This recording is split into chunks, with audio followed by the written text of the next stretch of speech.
Today I want to talk about an unconscious choice that virtually everyone's physiology is making for them that is dramatically impacting your well-being.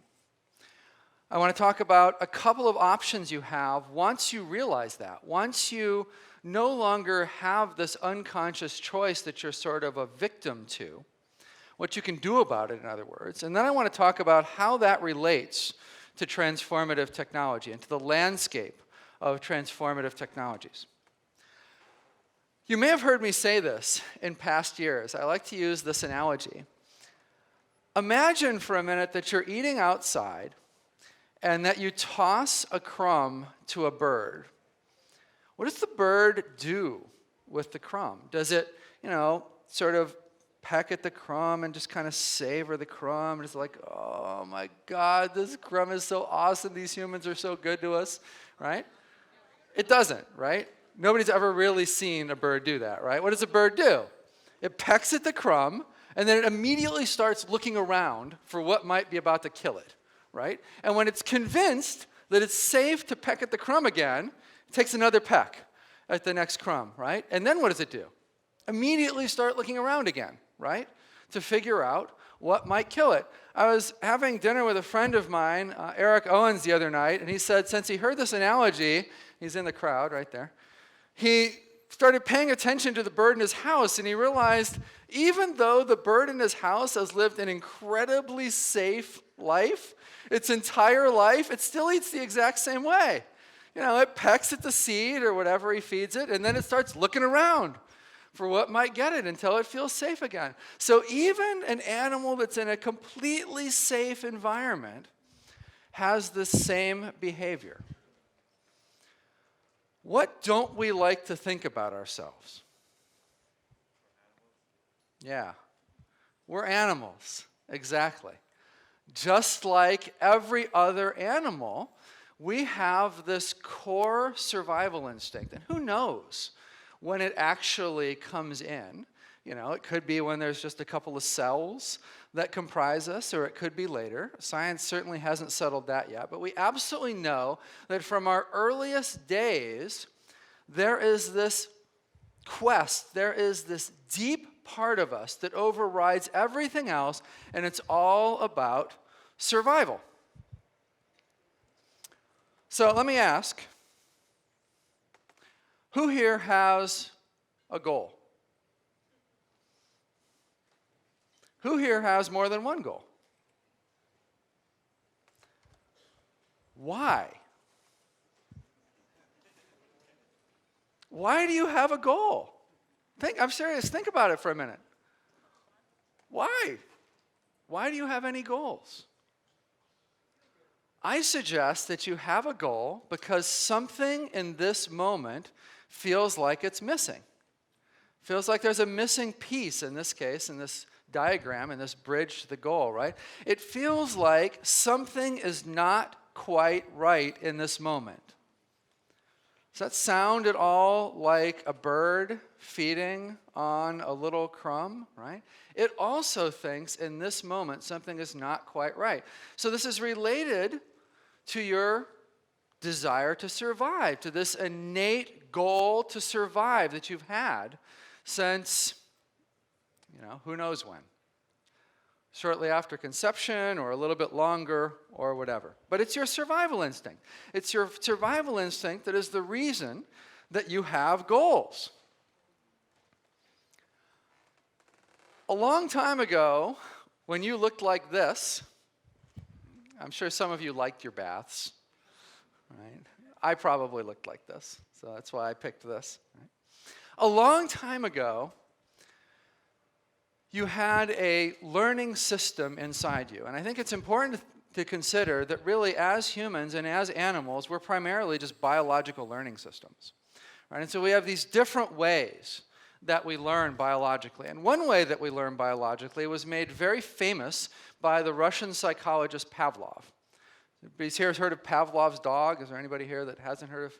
All right, well, just really quickly, the idea is basically that when I give you food, your system knows that it needs to produce saliva so that you can start to sort of pre-digest or pre-process the food, right? So I give you food, you produce saliva. I give you food while I ring a bell, or in this case, for him, a dog.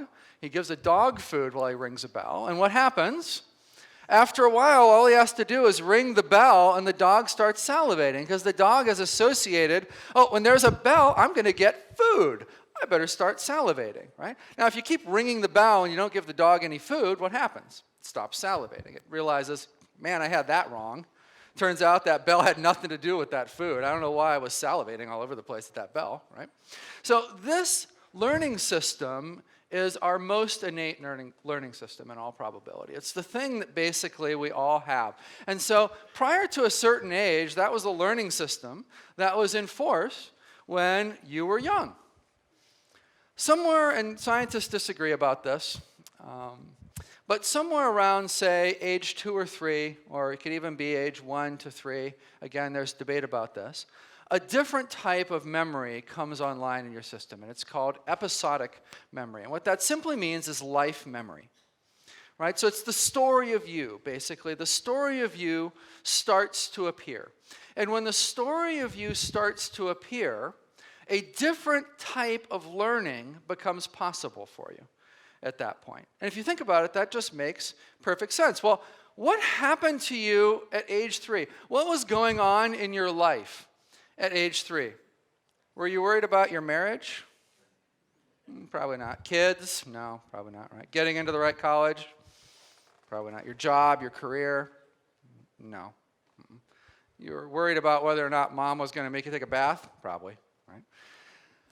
You had these external concerns. If you think about it, all of your concerns were coming from the outside. They were all externally oriented concerns. And that plays an important role, as we'll see in a minute.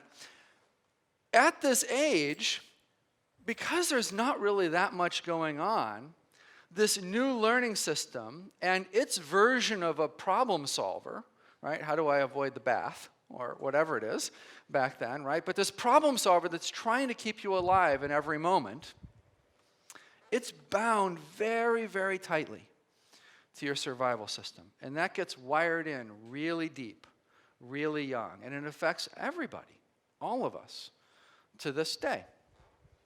So even though we live in a time when there's no doubt that we're at the top of the food chain. I mean, is anyone in here really in this moment like that bird? Is anyone in here really worried that you're going to die in the next moment? That you better look around and make sure, that nobody's coming at you with a weapon, or that a tiger isn't running through the door to rip your arm off, or anything like that, right? No. For crying out loud, we're in Palo Alto. We're in one of the richest zip codes on the planet.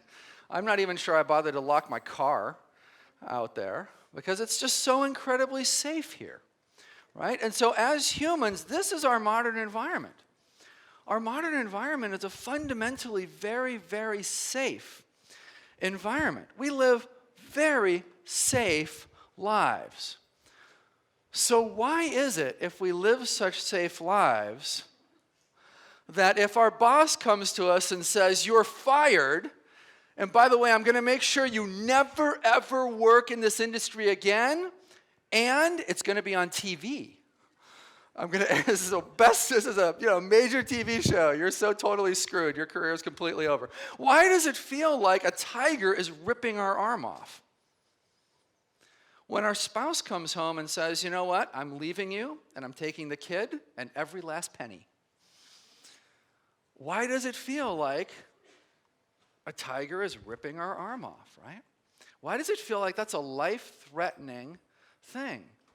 Or when you're, younger and when you're a kid and when there's that one subject that you just can't get, which for me was chemistry. No matter how hard I tried to get chemistry, I just could not get chemistry. Of all the other stuff that I did really well in, that was just one thing that I could never quite get. Why did it feel like it was just the end of the world? More importantly, realistically, right? How many jobs are out there? There's like 300,000 job shortages here in Silicon Valley alone, right? There's a ridiculous amount of jobs. Our economy is at a great time. There's 2 billion potential spouses for you out there, realistically, right? So why in the world would you be worried about your spouse leaving you, for instance? You really don't. These are all, if you think about it, kind of irrational fears to have them feel like they're killing you. But again, it's bound to that core survival piece, right? So this goes all the way back to your childhood. It goes all the way back to sort of your early wiring of your nervous system.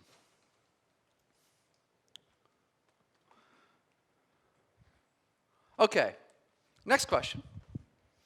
Who here has achieved at least one of their goals?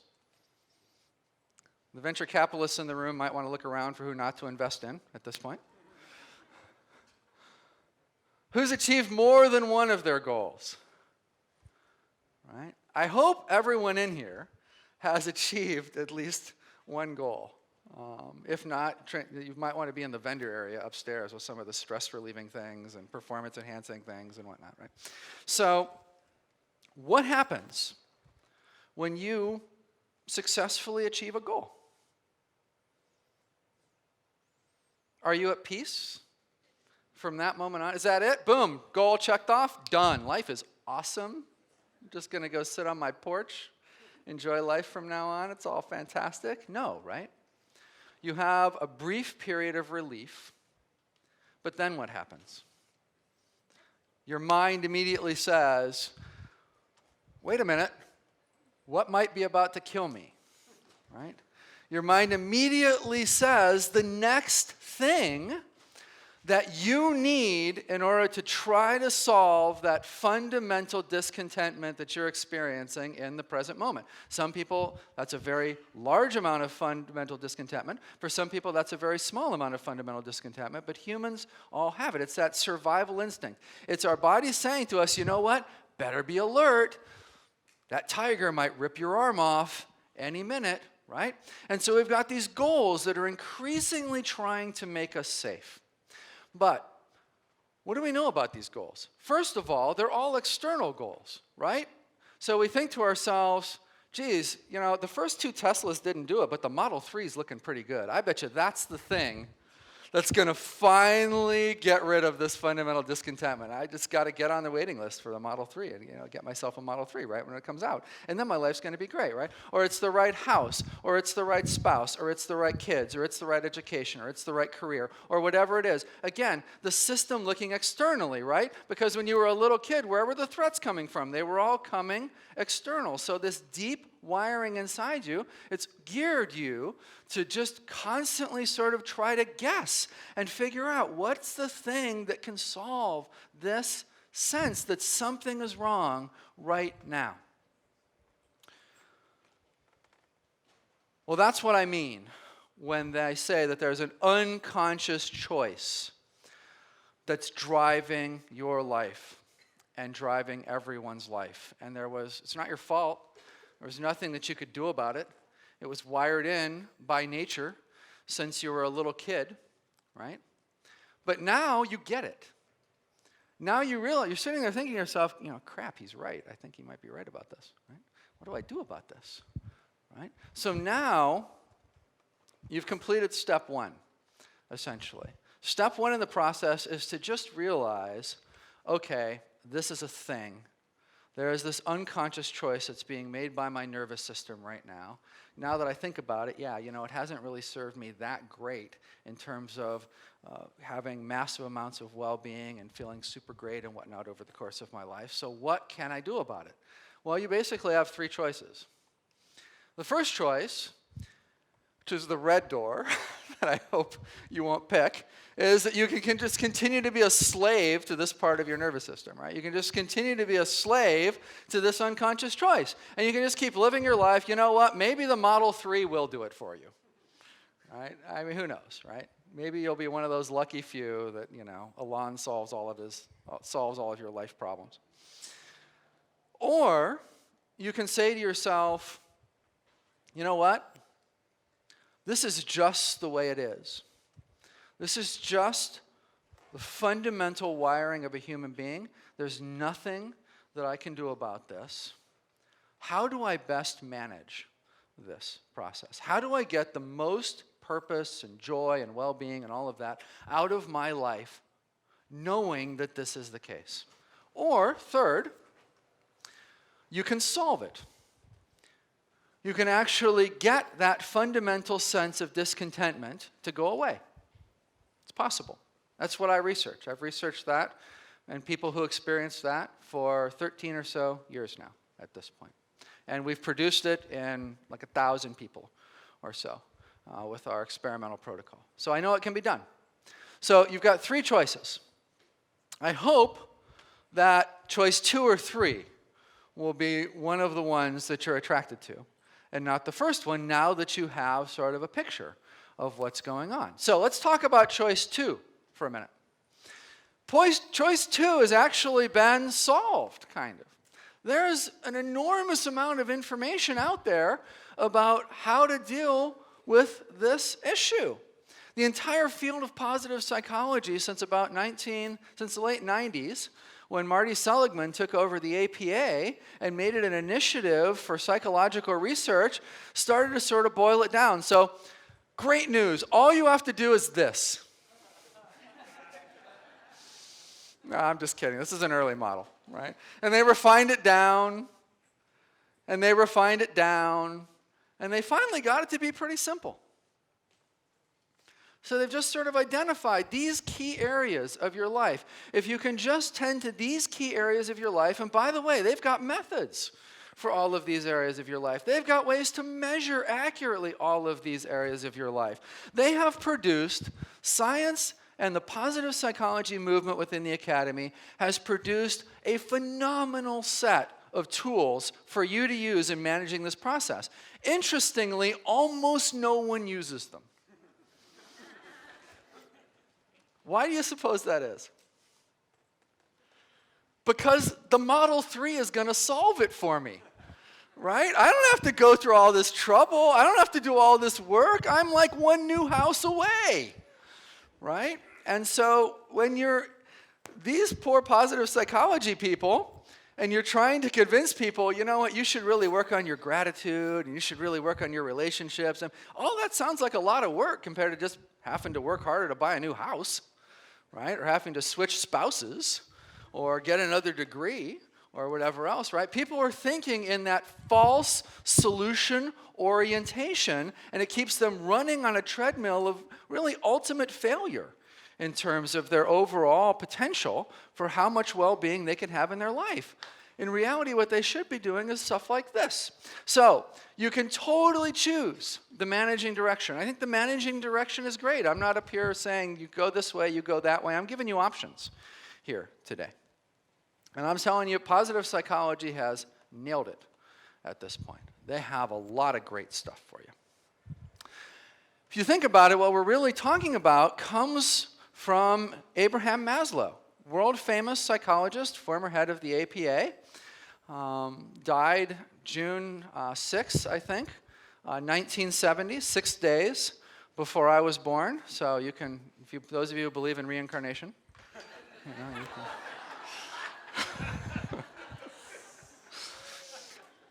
Right, so he had this concept of self-actualization.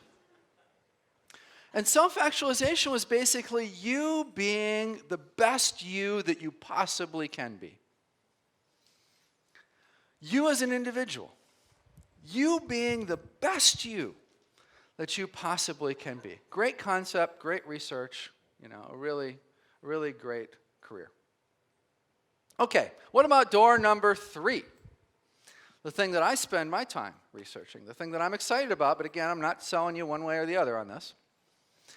So it turns out Maslow's pyramid should have actually looked like this. The top wasn't actually self-actualization. The top was something called self-transcendence. And that's really what door number 3 gets you. Let's talk about what this third choice leads to. This is the main thing that it leads to. It leads to a solution for you feeling discontent in the present moment. So if it does nothing else, this is the most important thing. This is the most fundamental thing, basically, that it produces. A friend of mine at the Emotional Intelligence Center at Yale likes to call it fundamental okayness, which I think is a great term for it. You just feel fundamentally okay. Instead of feeling like something might be about to get me in the present moment, you think things are fine in the present moment. Now, you might say to yourself, okay, well, what if your spouse comes home and says, look, I'm taking the kids, I'm cleaning out the bank accounts, what happens? Well, it's not that you don't have some emotional reactivity to that, but if you look down deeper in your experience, what you find is that paradoxically, at the same time, everything just feels fine. So you can have some surface turbulence, but at the same time, you can have sort of a bedrock of things feeling okay. There's a few more things. The sense that you don't need to add anything to yourself, but that it's okay to explore. Reduced or eliminated mental chatter, especially the negative mental chatter that goes on in people's heads. So increased freedom from your thoughts and such, impacting your mood. A focus more on now rather than, future and past, and all of the projection that goes into the future, and all of the painful memories that come up from the past, and so on. Different sort of sense of possibility, life flow instead of task flow, and so on. The books that you all got for free for coming to this conference basically covers that. So I'm not going to go into it anymore because you can go and you can read about it. So the question is, choice 2 or choice 3? Which one of these is more appropriate for your life? And that really is the key question for you. Which one of these is more appropriate for your life? These are very different ways of experiencing the world. Choice 2, self-actualization, is far more in line with what you might think of as modern society, really, than choice 3 is. Think about it. The average person does not have a sense that everything is fundamentally okay in this moment. They have that fundamental discontentment. Society is built up around that. How we relate to each other is built up around that. Career structures are built up around that. Virtually everything is built up around that. When that changes inside you, you fall a little bit out of step with all of that. And so you can look more into our research. I'm not going to talk more about it today, but you can look more into our research to see actually the types of things that change. But this really is a key question for you. Which one of these is more important? Should you be on the management side of the fence, or should you be on the solving side of the fence? If you want to learn more about those, you can go to these 2 URLs. We have a program that helps people get to choice 3, and we have a new program for next year that'll be out. There's a form that you can fill out at ttconf.org/tthtml to sort of get on the waiting list for that other program. Because these are really missing pieces in our community, so we're working to create them. Okay, how does this relate to transformative technology? This is a good way to think about transformative technology. This is one of Nicole's slides that she likes to use, but I love it. And you can see that what she's basically trying to say is that traditional technology covers some part of Maslow's hierarchy of needs. And transformative technologies are sort of coming on the scene, emerging on the scene to take care of sort of these higher order needs. I think that's a great way of viewing that. The vast majority, without a doubt, the vast majority of transformative technologies have nothing to do with transcendence. So they're really focused on the belonging stuff, the self-actualization stuff, and so on. Easily 99%, maybe even more, of all of the technologies in the trans-tech space. They're all focused on, from self-actualization on down. Why does this matter to you? Because we make what we are, right? Facebook's algorithm spits out certain things into your news feed because of the people who coded it, right? And because of the biases that are basically inherent in that. It's such an important topic today that our students at Stanford talk about it in class with us. They say, you know, I'm in a master's degree in CS program, but we're spending an awful lot of time talking about, you know, ethics and cultural orientations and whatever else, because they're trying to get them to not create algorithms for, you know, sort of privileged Western white males or whatever, right, which is the sort of traditional programmer in Silicon Valley. So what you make in the transformative technology space absolutely relates to whether you're making choice 1, the unconscious choice probably, 2, or 3. Right? So it matters from that standpoint. It also matters because it's going to dictate the types of technologies that you work on. Not just how you create the technologies, but whether you say to yourself, you know what, I'm going to work on a self-transcendent technology, or I'm going to work on a love and belonging technology, or I'm going to work on a self-actualization technology that relates to cognition improvement, or whatever it is, right? And so this is an incredibly important personal decision, not just for you, but for everything that we're creating as a community. And that's why I wanted to talk about it today. It's like this missing part of the conversation, I think, in TransTech to this point. So let me give you an example of a self-transcendence technology. And this is going to be a continuation of what I chose to do for sort of our section of talks last year. And if you were here last year, one thing that you might remember is that we were talking about a new project that dealt with direct brain stimulation using focused transcranial ultrasound. Jay Sanguinetti was one of the key players in that, gave a presentation. Sanjay Manchanda, who's over there, you can just give a little wave, Sanjay. He's the other key player in that. It was really Jay, Sanjay, and I who came together. And what we were asking ourselves is, can you create self-transcendence using direct brain stimulation with transcranial ultrasound? This was a new technology. We'd been, you know, supporting people that were doing it and stuff for over 10 years. But in terms of it being safe for humans, being deemed safe for humans, it had really just happened. And Jay had pioneered this in some people that were in what we might call choice 3, that had successfully made choice 3. And he was able to sort of deepen them and stabilize them more in that way of being in the world. And so it was a natural next question to say, geez, I wonder if we can create them, not just deepen them. I wonder if we can push a button and help someone get to choice 3. So we spent about 11 months in a house rented from Tim Chang. You may know him from our investor stuff here. We have Tim speak really every year at the conference. He's an amazing investor. He's a great visionary in the space. And fortunately, he has had traditionally spare houses. So let me tell you, when you're trying to think in Silicon Valley about putting a project team for brain stimulation in somebody's rented house, and your competitors are doing AI, who do you think the landlords rent to?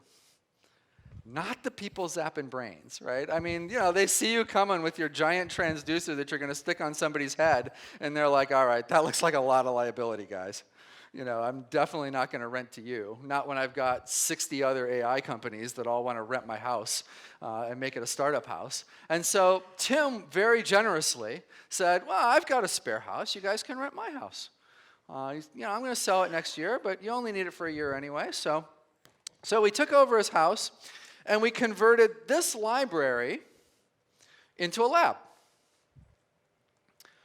And we had an absolutely wonderful time. That's Jay and Sanjay again. And you can see some of our EEG stuff and some of the brain zapping, various brain zapping and targeting stuff. And, you know, just some fun pictures for some of the things that we did there.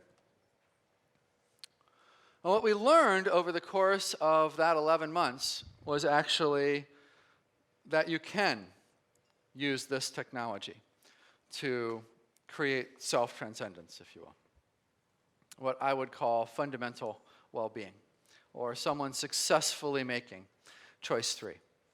It's not reliable yet, doesn't work in everybody yet, and it's going to have to go through all kinds of regulatory approval in the US and whatnot. But a year ago, speaking on this stage at this conference, if you would have asked me, is there any technology on earth that you know about that produces what you're talking about for choice number 3, I would have had to say no.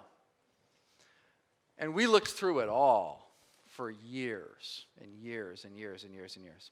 And this year, I can say yes. There is one technology that I know about. So this is a huge year for at least our tiny little, half of 1% of transformative technology that deals with that sort of self-transcendence side of the fence. I'd like to thank, Sanjay for all of his hard work on this as our chief clinician, and Jay, of course, and everyone else who helped out with this project. So, what are the next steps for a project like this? If we now have in our community this nascent project, this nascent technology that could be the first self-transcendent, reliable, self-transcendent technology, what's next? Well, there's 3 things that are next. First is continuing to work with the academics to sort of knock out some of the harder problems, like aberrations in the skull, changes, differences in the skull from one person to the other, skull thickness, how do you measure that easily? Right now, you'd have to get an MRI. Then you'd have to bring it to us, and we register it with our fancy software so that we can point to the exact right spot in the brain and all of that. How do you get rid of that? How do you do that with an iPhone? Right? How do you hold up an iPhone and say, okay, yep, that's the spot right there to stick the thing right on there, right? Can you do it without messy gels and stuff that, people don't necessarily care for?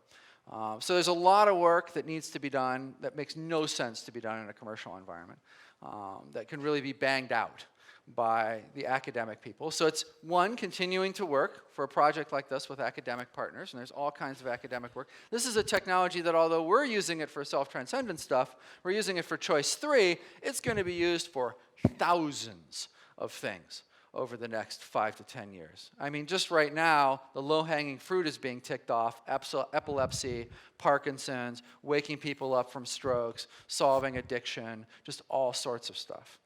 Right? So this is a real comer of a technology. This is a major technology that's coming on the scene. Second, we need to get a lot more people through this type of technology. And so this is a center in Beijing with a friend of ours that we're planning on partnering with, and we're going to get to this right after the conference. It's sort of backed up behind all the conference work, where we're going to send one of our devices, and this is basically like a little neuro spa float center type thing.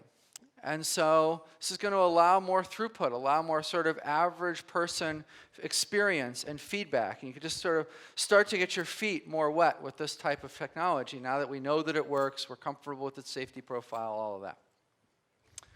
And third, large multinational corporations.